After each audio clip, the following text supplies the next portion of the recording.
Amigos, ha llegado el día lunes 9 de enero, Dianita, día frío, comenzando semana. ¿Cómo anduvo su fin de semana? Muy bien, muy bien. Buenos días, Robert, amigos televidentes. Qué gusto empezar una semana más con ustedes, por supuesto, con toda la información que se ha generado durante las últimas horas. Frío en la capital, llueve a esta hora, la calzada está mojada, hay bastante tráfico también, así que tomen las precauciones del caso. Si usted sale de casa, recuerde también la restricción vehicular de pico y placa, 1 y 2 no circulan hasta las 9:30. Muy bien, hay que ponerle buena energía, que el día sea provechoso. Semana que tenemos enfrente para ir construyendo varias cosas. Nosotros arranquemos ya contándoles lo que ha pasado. Claro que sí, pero antes de invitarles a las 8:30, Robert, usted tiene invitado, candidato a la alcaldía. Tengo invitado, Omar Ceballos será el candidato al cual vamos a conversar con él, entrevistarle un poco, saber sus ejes, en fin, qué va a hacer por esta querida ciudad. Es importante conocer cuál es su propuesta de trabajo para la ciudad. Arrancamos ya de inmediato con las noticias y les contamos ahora que el Consejo Nacional Electoral realizó el primer simulacro electoral de cara a las elecciones seccionales 2023. En este se evaluó de manera integral los procesos técnicos, operativos, logísticos establecidos justamente para los comicios. El simulacro replicó los procesos y procedimientos de la jornada electoral del próximo 5 de febrero. Divididos en 3 fases, la primera fue la instalación de las juntas receptoras del voto, la entrega de materiales de armaje de los biombos y constatación de los miembros de la misma. De esta forma, mediremos tiempos de ejecución, identificaremos posibles dificultades operativas y técnicas para su inmediata corrección, así como tomar las medidas para solucionar eventualidades el día de los comicios. Como segunda fase estuvo la entrega de papeletas, sufragio de los ciudadanos, entrega de documentos y certificaciones, para cerrar con la fase de conteo, elaboración de actas de escaneo y publicación de la misma en la página web. La actividad comprobó el 50% de los centros de procesamiento de las actas. Y de esa manera, de advertir alguna situación que pueda generar alguna duda o no un funcionamiento correcto del sistema, estamos todavía a tiempo de hacer las correcciones respectivas para llegar con absoluta tranquilidad el 5 de febrero. Contó con la presencia de observadores internacionales, delegados de los movimientos políticos, y se desarrolló en las 24 delegaciones provinciales y una del exterior. Y al final receptar las observaciones que han hecho los delegados de las organizaciones políticas, incluso nuestros propios técnicos van a mirar el soporte de la carga del sistema informático, etcétera. También se realizaron simulaciones de situaciones antrópicas, como protestas, evacuaciones de emergencia o desastres naturales, para preparar el actuar de los organismos de control en el manejo de la crisis. En la provincia de Santa Elena realizaremos una simulación de un posible tsunami, como en Azuay, intentos de una toma de un recinto electoral, mientras que en Tungurahua haremos la simulación de la erupción de un volcán. Desde el CNE se informó que los informes de evaluación del simulacro se darán a conocer en los próximos días y se pulirán los detalles para el próximo 22 de enero, que se realizará un segundo simulacro nacional. Informó Mauricio Sánchez. Bueno, y en Guayaquil también se realizó este primer simulacro de las elecciones seccionales del Consejo de Participación Ciudadana y Control Social y del referéndum del 2023. El objetivo fue evaluar procedimientos técnicos, operativos, logísticos establecidos justamente para los comicios, que será ya en febrero próximo. La Delegación Provincial Electoral del Guayas también cumplió con ejecutar el primer simulacro para estar listos para los comicios seccionales del Consejo de Participación Ciudadana y de Control Social y el referéndum 2023. En este marco, las autoridades del Consejo Nacional Electoral validaron el funcionamiento de las juntas receptoras del voto en sus 4 fases: la instalación, el sufragio, el escrutinio y el embalaje. Para probar nuestro sistema, primero la conectividad de cada uno de los puntos y luego el tiempo de reacción que tengamos en cada una de las actas. Bueno, primero se va a contar alcaldes, luego prefectos, luego concejales, luego juntas parroquiales en el caso de las zonas rurales, pero simultáneamente Consejo de Participación Ciudadana y Control Social, que son 3 papeletas, y el referéndum, que son una papeleta con 8 preguntas. Durante la jornada se desarrollaron eventos adversos que podrían presentarse en la provincia. Luego de culminar el simulacro, John Gamboa, director de la Delegación Provincial Electoral del CNE en Guayas, indicó que todo salió según lo previsto. El segundo simulacro es el 22 de enero y ahí sí habilitaremos el 100% de los recintos electorales. CDA son 456 y El 100% también de los recintos no se da porque se habilitan también los policías transportadores que llevan el acta de un recinto a otro. Recordemos que 13 candidatos compiten para dirigir la prefectura del Guayas, mientras que por la alcaldía de Guayaquil existen 11 postulantes. Ellos buscan sentarse en el sillón de Olmedo, informó Maite Morán. Conoce a tu candidato y sus planes de trabajo en nuestra página web www.cne.gov.es y también en nuestra CNE App. Garantizamos el voto informado de la ciudadanía para las elecciones del próximo 5 de febrero. Consejo Nacional Electoral, Elecciones Seccionales, CPCCS y Referéndum 2023. La democracia está en ti.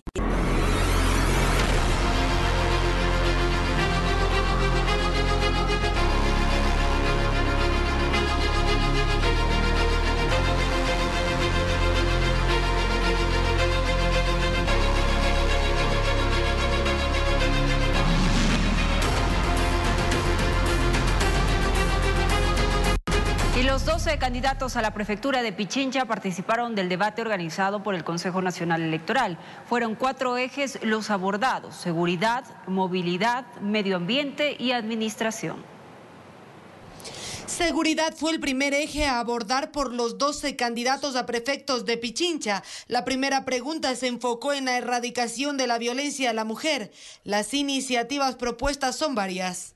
Queremos ahora un centro Guarmi en cada cantón, porque han dado resultados. Voy a destinar 10 millones de dólares anuales para la creación de las casas Dolores Cacuango. Nosotros tenemos proyectos, 11 proyectos exitosos para dar trabajo a las mujeres como a los hombres que ganen lo mismo.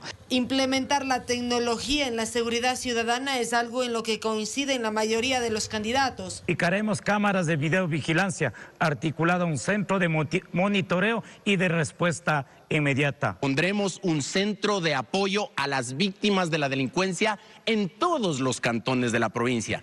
Apenas llegue a la prefectura, voy a firmar un convenio con el Ministerio del Interior para invertir en motocicletas y vehículos, así como cámaras de seguridad de alta tecnología. El segundo eje a abordar fue la vialidad en la provincia. Vamos a generar soluciones viales, como la solución Intervalles Lumbicí, la solución que debemos generar de acceder desde Amaguaña a Tambillo. Ya que está funcionando el Metro de Quito, realizaremos un sistema de transporte integral que una toda la provincia. Sí.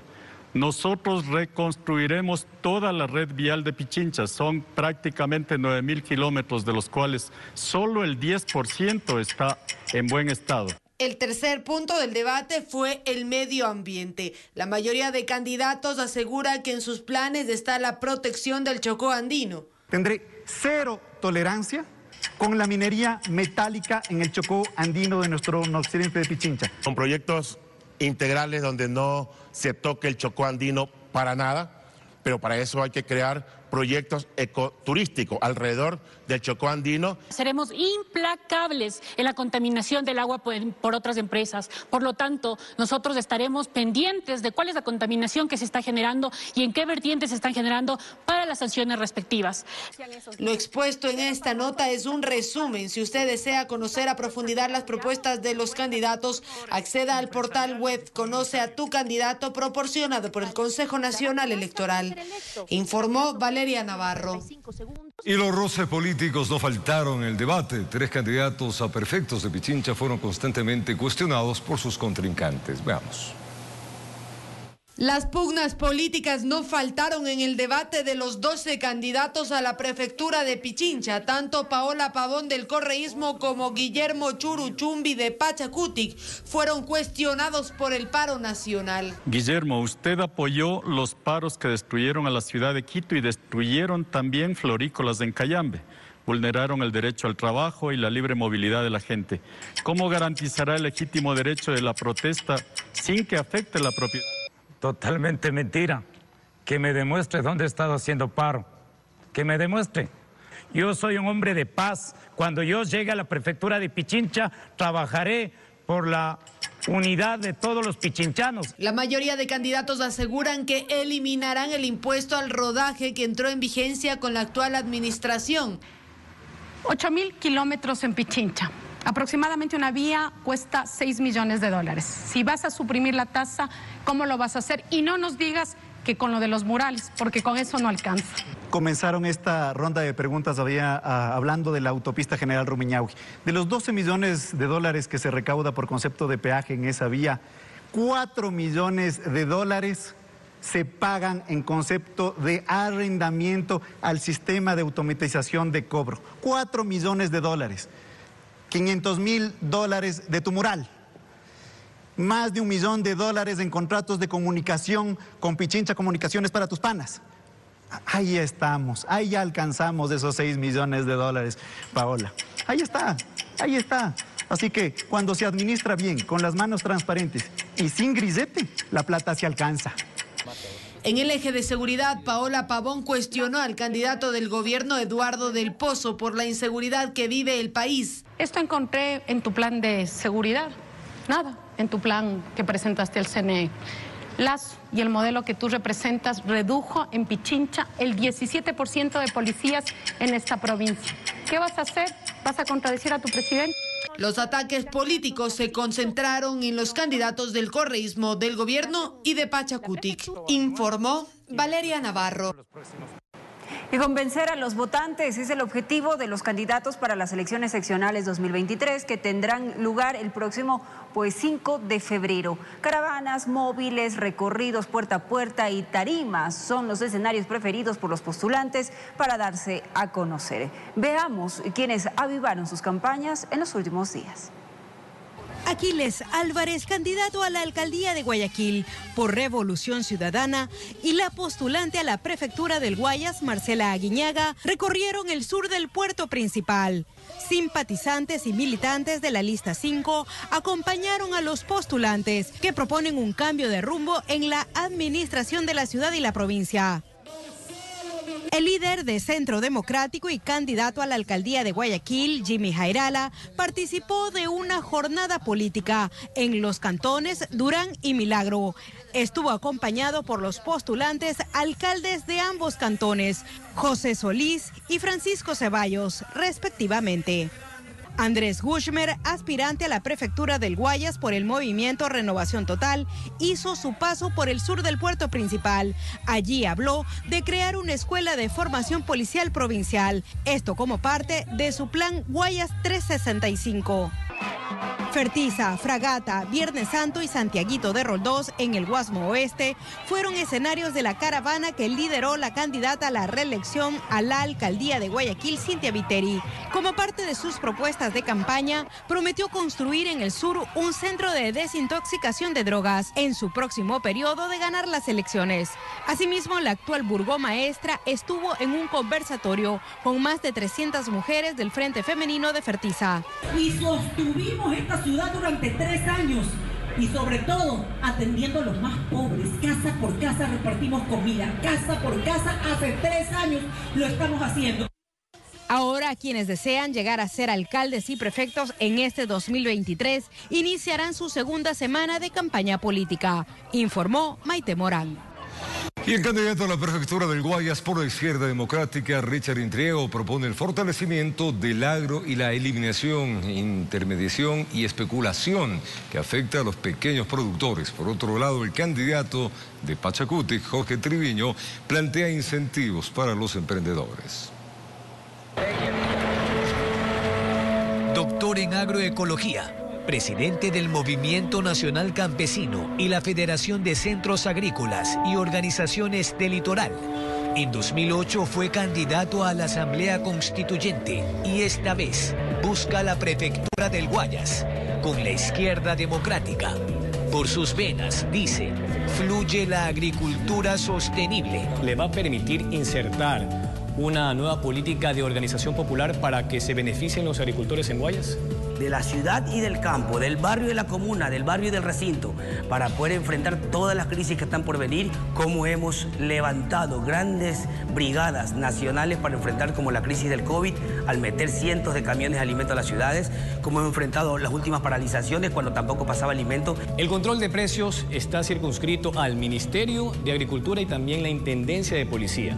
Sin embargo, hay problemas en la comercialización y especulación. ¿Cuál es su propuesta? Esa unidad férrea que logre responder a muchos de los problemas que tenemos, como por ejemplo disminuir el costo de la canasta básica al 50% cuando se creen los mercados campesinos directos del productor al consumidor. El año pasado se autorizó el porte de armas para que los ganaderos puedan combatir el abigeato. ¿Cuál es su propuesta? Porque el campo tiene un espectro mucho más grande. Usted no puede hablar de una buena política pública de seguridad si no le coloca recursos. Colocarle recursos, colocarle dinero, significa enfrentar la inseguridad que tenemos en el país. Ex candidato a la concejalía de Guayaquil por Centro Democrático, pero para el 23 es la opción de Pachacutic. Mi padre dejó el campo para hacer aquí, buscar mejores cosas, y lo que vino a hacer es albañil, taxista, donde a mí también me toca hacer lo mismo, ¿no? He sido hasta guardia de seguridad. Y ahora soy un empresario, soy abogado. Quiero que exista la oportunidad para todos, no para un solo grupo de privilegiados. ¿La creación de la Secretaría de Juventud garantizaría capacitación y también créditos? Del 5% de la prefectura lo manejen ellos. Con ese dinero y con otros convenios internacionales que nosotros sabemos hacerlo, los jóvenes van a tener ingresos económicos para que puedan hacer deporte, cultura, emprendimientos, y que en cada cabecera cantonal existan escuelas de liderazgo. ¿Por qué el polígrafo sería la solución a todas las mentiras en política? Podríamos ver si vemos candidatos o hay candidatos que se han beneficiado de contratos de Estado, sí que han aprovechado o han sido coimados. 2 de los 13 candidatos calificados para una contienda donde la agricultura, seguridad y trabajo siguen siendo el eje y la atomización electoral, un globo de ensayo. Con cámaras de Juan Bustamante y David Arandi, informó Jorge Escobar. Y vamos conociendo, por supuesto, a los candidatos a las diferentes dignidades que se apuestan para este 5 de febrero en el país. A las 8:30 de la mañana aquí en TVC tendremos a Omar Ceballos, candidato a la alcaldía de Quito.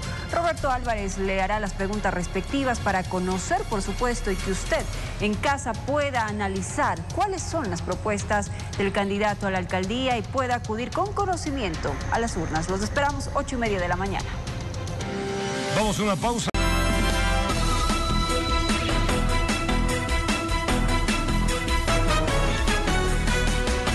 Vamos avanzando en la mañana, 7:16. Asambleístas buscan nuevamente se destituya a los 4 consejeros de participación ciudadana y se respete la decisión del Pleno.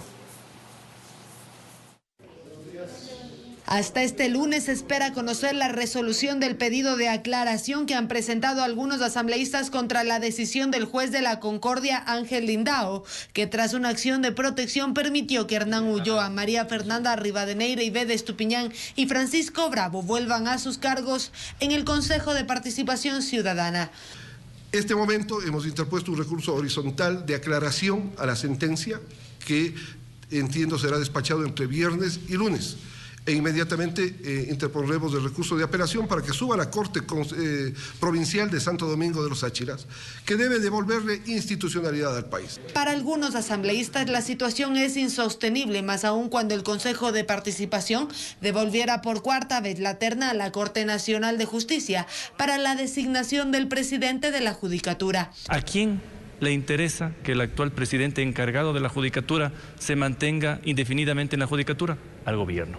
¿Qué ha hecho el Consejo de Participación Ciudadana? Un show terrible a un costo económico para los ecuatorianos, en donde ha dicho no podemos seleccionar a nadie, mande una nueva terna. Entonces persiste lamentablemente esa desinstitucionalización. Por lo que 4 asambleístas presentaron ante la Corte Constitucional un recurso de amicus curiae para que nuevamente se destituya a los 4 consejeros, esta vez por incumplimiento de designación de autoridades. Entonces yo creo que la Corte tiene la gran oportunidad de poner orden en este instante. La crisis política y involucra varias instituciones del Estado, entre ellas la Asamblea, el Consejo de Participación Ciudadana y la Corte Nacional de Justicia. Ha estancado procesos como la designación del titular de la Judicatura y la posesión del superintendente de bancos. Informó Valeria Navarro. Y cada vez Richard Gómez se afianza en el cargo como vocal de los trabajadores en el directorio del Instituto Ecuatoriano de Seguridad Social, IES. La tarde de este viernes, un juez del Cantón Mejía negó una acción de protección presentada por el Frente Unitario de Trabajadores FUT, con lo que se pretendía sacar del cargo a Gómez.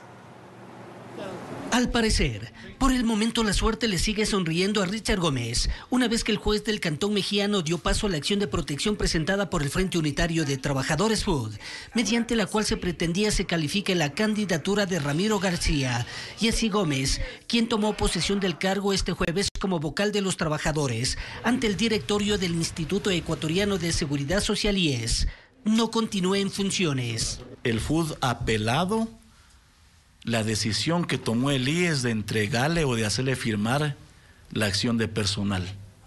Eso fue apelado.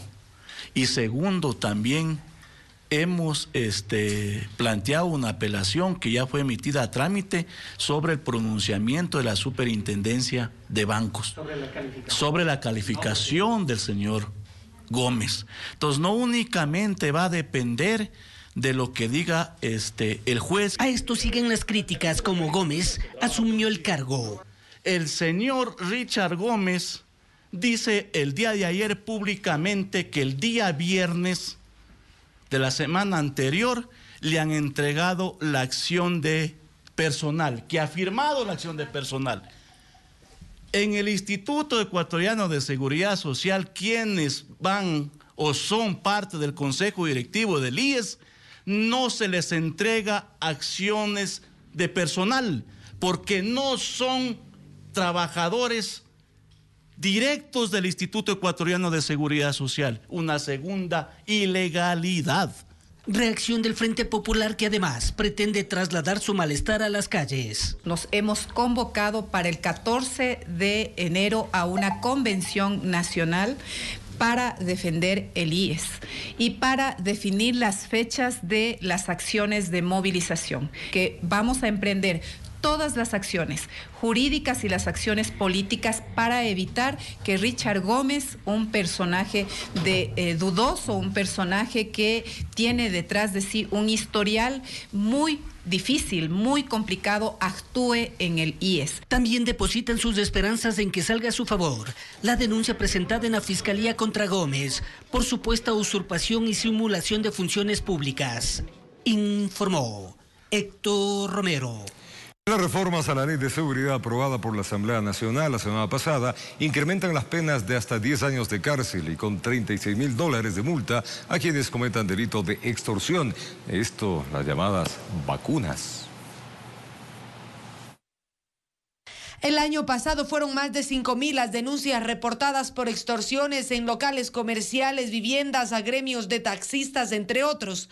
Personas que se identifican con grupos delincuenciales amenazan a la ciudadanía con el pago de un mensual a cambio de protegerles del negocio o la casa. Así como todo lo que está pagando impuestos a nosotros, los que somos los primeros, ¿ya? Así mismo estamos cobrando aquí impuestos para brindarles nuestra seguridad. Para este delito conocido como vacunas, se aumentan las penas hasta 10 años de cárcel y un pago de hasta $36.000 de multa. El tema de lo que se llama comúnmente como vacunas también está legislado para que sea un agravante.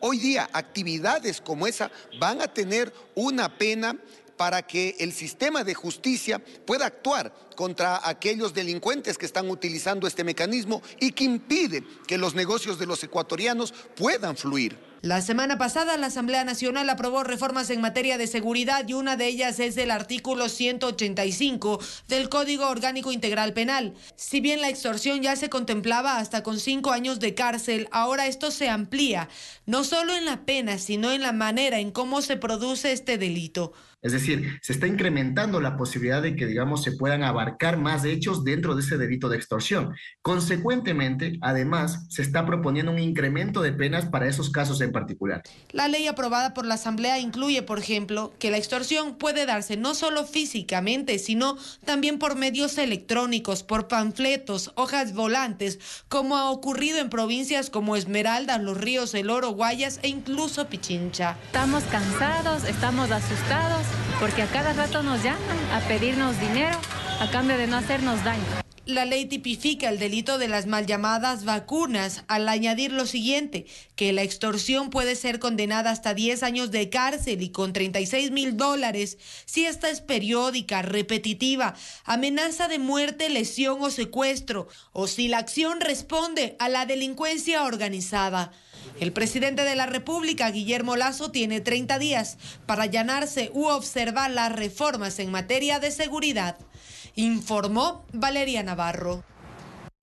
Y la Cámara de Minería del Ecuador denunció que Leonidas Issa, presidente de la Confederación de Nacionalidades Indígenas del Ecuador, CONAIE, pretendería favorecer a la minería ilegal con su anuncio de medidas de hecho en señal de rechazo, entre otras cosas, por la actividad minera legal. Con el pretexto de un supuesto incumplimiento del gobierno nacional en acuerdos alcanzados en las mesas de diálogo, la Confederación de Nacionalidades Indígenas del Ecuador, CONAIE, amenaza nuevamente con calentar las calles. Un nuevo proceso de estallido social que no terminará en las mesas de diálogo, sino con una radicalización en la lucha por defender la democracia, por defender la vida, los territorios de los pueblos indígenas.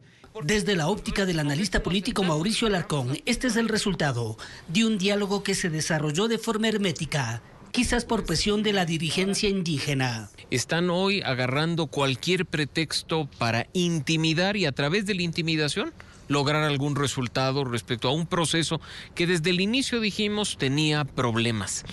Cuando hablamos de diálogo, cuando hablamos de construcción de consensos, no únicamente podían haberse sentado dos partes en la mesa, hay muchos más actores involucrados con temas, por supuesto, como el de la explotación minera, como el de la condonación de deudas o el de los subsidios a los combustibles. La consecuencia es que ahora, a través de la fuerza y la imposición, se quiere otra vez poner un caos y un desorden en el país. María Eulalia Silva de la Cámara de Minería del Ecuador demanda a Leonidas Issa no tratar de ser la piedra en el zapato de la minería legal, pretendiendo dejar el camino libre a la ilegal. No es solamente una minería ilegal, es una narcominería, porque hemos visto que algunas actividades ilícitas de minería ilegal están siendo realizadas con unas potentísimas máquinas. ¿Cómo puede llegar a un sitio, como lo vimos en Yusupino, un parque automotor de más de 100 retroexcavadoras? ¿Cuánto cuesta una retroexcavadora? Más o menos unos $300,000, $400,000. Recordando Issa que sería una actitud irresponsable y arbitraria el pretender suspender algo que ya se venía desarrollando. Las actividades mineras que están autorizadas por la ley y que están con todos sus permisos en regla tienen que seguir. ¿Y no sería un pretexto de Leonidas Issa también para en tiempo de campaña tratar de buscar algún rédito político? Por supuesto, y no nos olvidemos que las elecciones seccionales son un primer termómetro de aquello que veremos en 2025. Solo el tiempo dirá si Leonidas Issa le apuesta a la presidencia de la República, informó Héctor Romero. El Frente Parlamentario Anticorrupción presentó la denuncia en Fiscalía para que se investigue al menos a 20 candidatos actuales a elecciones seccionales de este 5 de febrero que tendrán vínculos con organizaciones narcodelictivas. Según los indicios presentados, los vínculos serían sentimentales, familiares, contractuales, con procesados por narcotráfico. La investigación, explican los legisladores integrantes del Frente Parlamentario Anticorrupción, inició hace 2 meses, donde recibieron denuncias de presuntos vínculos que tendrían varios candidatos a alcaldías y prefecturas de al menos 5 provincias del país. Son carpetas con bastante volumen de anexos que tienen el sustento para aprobar este tema. Sería muy penoso para el país que candidatos que estén contaminados con el narcotráfico, financiados sus campañas por el narcotráfico, asuman cargos de elección popular. En los indicios constarían fotografías y supuestos vínculos empresariales de 20 candidatos a distintas dignidades de los cantones Tosagua, Las Naves, San Lorenzo, Manta, entre otros, con familiares y procesados por narcotráfico. Relaciones pues familiares, nexos con algunos carteles, contratos e incluso candidatos que están a la reelección, que tuvieron contratos que dieron a empresas donde sus socios, ustedes verán ya en el documento y en los anexos, están vinculados con actividades delictivas. A su vez, los asambleístas señalaron que esta sería la primera de 3 entregas que realizarán a la Fiscalía General para que inicie las respectivas indagaciones. Las denuncias, dicen los legisladores, no estarían relacionadas a un solo movimiento político, pues en el documento constan nombres de políticos auspiciados por varios movimientos. Que hay varios movimientos que están involucrados, en algunos casos algunas alianzas, no es solo con un solo movimiento político, que sí hay, que está más involucrado. Finalizaron señalando que de constatarse estas denuncias tendrían una responsabilidad penal y que tanto Fiscalía como la Unidad de Análisis Financiero UAFE podría actuar de oficio contra los denunciados. Informó Mauricio Sánchez. Y el canciller del Ecuador, Juan Carlos Holguín, expuso junto a su similar de Japón, Hayashi Yoshimasa, los detalles de la reunión que mantuvieron durante la visita de la autoridad asiática al país. Los temas abordados en la reunión se enmarcaron en acuerdos bilaterales en materia de comercio, inversiones, cooperación, seguridad y medio ambiente. El canciller japonés Hayashi Yoshimasa manifestó abiertamente sentirse a gusto con los avances alcanzados en las conversaciones con su homólogo Juan Carlos Holguín. Japón y Ecuador tienen una amistad por más de 100 años.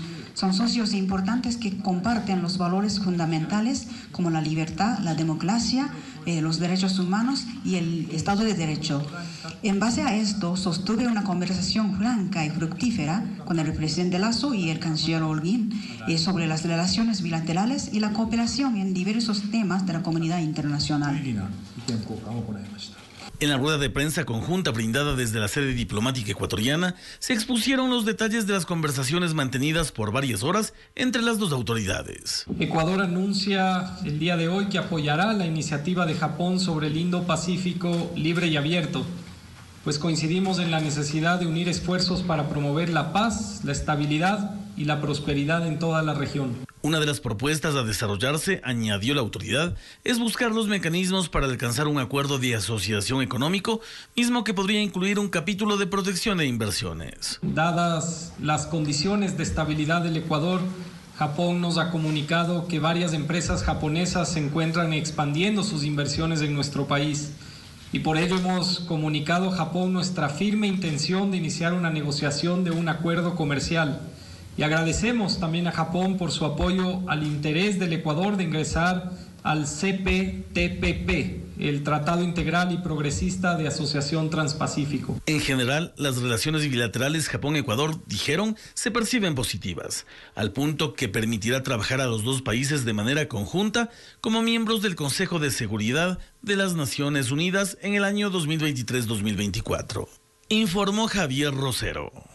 Y presta atención, hasta este próximo 31 de enero, las personas que trabajan en relación de dependencia deben presentar a su empleador el formulario de proyección de gastos personales del Servicio de Rentas Internas, esto para el año 2023. En la siguiente nota vamos a presentar algunas consideraciones que deben tener en cuenta, esto para cumplir la obligación tributaria. La base exenta para el pago del impuesto a la renta para el 2023 es de $11,722, es decir que aquellos contribuyentes naturales cuyos ingresos excedan este rubro al año sí tendrán que pagar dicho impuesto. Sobre 11.722 ya se aplica la tabla de impuesto a la renta progresivamente, que inicia con el 5% y va subiendo dependiendo los ingresos que tenga, en este caso la persona natural. En este marco embargo, es importante que los trabajadores en relación de dependencia entreguen a su empleador el formulario de proyección de gastos personales, que permitirá beneficiarse de descuentos contemplados en la Ley de Desarrollo Económico y Sostenibilidad Fiscal. Podemos tener una rebaja directamente del impuesto a la renta causado de hasta el 20% del valor de la canasta básica familiar multiplicada por 7. Esa es la rebaja que tendríamos dentro del impuesto a la renta y sobre la cual nuestro empleador nos va a retener en cada uno de los meses correspondientes, desde el mes de enero hasta el mes de diciembre. Los gastos personales que se toman en cuenta para la rebaja del impuesto a la renta son vivienda, salud, alimentación, vestimenta, turismo y educación. Este último incluye actividades de arte y cultura. Sumados los rubros, no deben exceder el valor de 7 canastas básicas unificadas, es decir, alrededor de $5.327 para poder obtener dos tipos de beneficios. Quienes tengan ingresos brutos inferiores a los $24.000 anuales tienen derecho a una rebaja por gastos personales de hasta $1.000, por un 20%. Mientras tanto, quienes superen los $24.000 anuales tendrán un descuento del 10%. Hablando en números redondos, quienes ganan más de $24.000 tienen derecho a un crédito tributario por gastos personales con un tope máximo de $500. El experto tributario Carlos Licto finaliza explicando por qué es importante presentar este formulario hasta el próximo 31 de enero. Podría ocurrir es más bien que usted en su rol de pagos mensual sufra un descuento adicional de impuesto a la renta que obviamente le va a perjudicar en su flujo de caja mensual. En Quito informó Adriana Rojas. Fundación Aldea indica que son más de 1.000 las niñas y niños en orfandad luego de que sus madres fueran víctimas de femicidio. En muchos casos, estos no han recibido el bono que les corresponde. Yo soy hermana de la chica que falleció, que fue víctima de femicidio.